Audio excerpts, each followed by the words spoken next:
एक और शख्सियत मौलाना अशरफ अब्बास कासमी हफिज़ुल्लाह की है, जो उस्ताद दारुल उलूम देवबंद हैं। उनसे गुजारिश है कि वो भी स्टेज पर तशरीफ लाएं।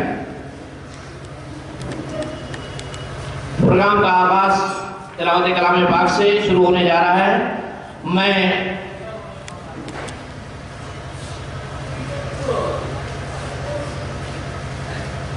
मौलाना अब्दुल मोमिन साहब के साहबजादे कारी अब्दुल बरी सलमू को दावत दे रहा हूँ कि आप कुरान पाक की तिलावत फरमाएं।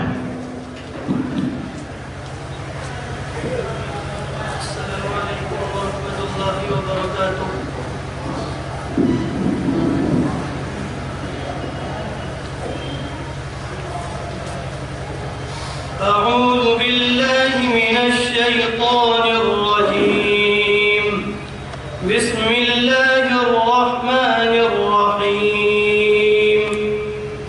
वज़्कुर फिल किताबि इब्राहीम इन्नहु कान सिद्दीक़न नबिय्या। इज़ क़ाल लिअबीहि या अबति लिम तअबुदु मा ला यस्मअु व ला युबसिरु ولا يغني عنك شيئا يا أبت إني قد جاءني من العلم ما لم يأتك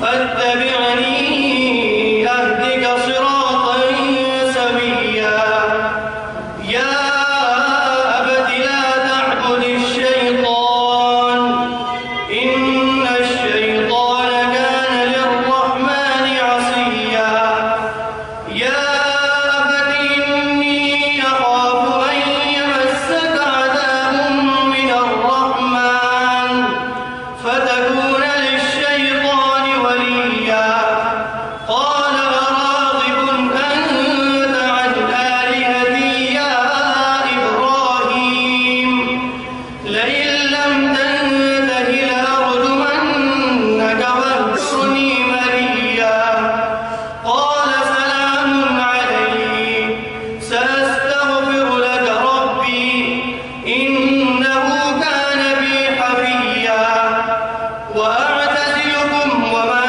تدعون من دون الله وأدعو ربي عسى ألا أكون بدعاء ربي شقيا فلما اعتزلهم وما يعبدون من دون الله وهبنا له إسحاق ويعقوب وكلا جعلنا نبيا ووهبنا لهم من رحمتنا وجعلنا لهم لسان صدق عليا صدق الله العظيم.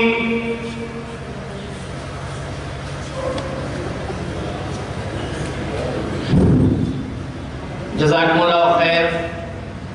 ये थे कारी अब्दुल मलिक सल्लमू जो कुरान मजीद की तिलावत से प्रोग्राम का आगाज कर रहे थे। कुरान मजीद की सूरह इसरा की एक आयत है जो इस बात की तरफ इशारा करती है कि इन्ना हाज़ल कुरान यहदी लिल्लती हिया अक़वम। ये कुरान मजीद एक ऐसी किताब है जो हमें सीधी डगर पर लगाती है। आइए अब इस प्रोग्राम को मज़ीद आगे बढ़ाते हुए मैं नाज़े पाक के लिए कारी मोहम्मद नौमान संभली से गुजारिश करता हूँ, मुस्तफ़ा आप हैं, मुश्तबा आप हैं, मुस्तफ़ा आप हैं, मुश्तबा आप हैं, मुख्तसर ये है बादल खुदा आप हैं।